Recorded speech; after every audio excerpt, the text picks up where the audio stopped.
Угу. Папа, мы вместе пойдем, да? Да, пошли сюда. Пойдешь, Сереж? Да сейчас туда чувак здесь едет, да, придурок.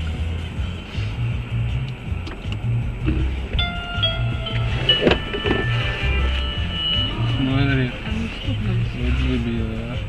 Кто стукнул?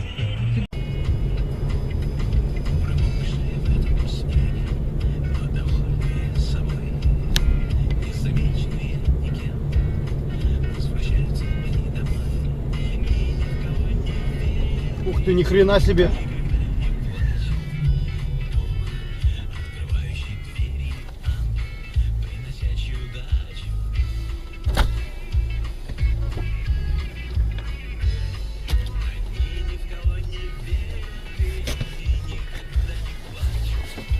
Стой.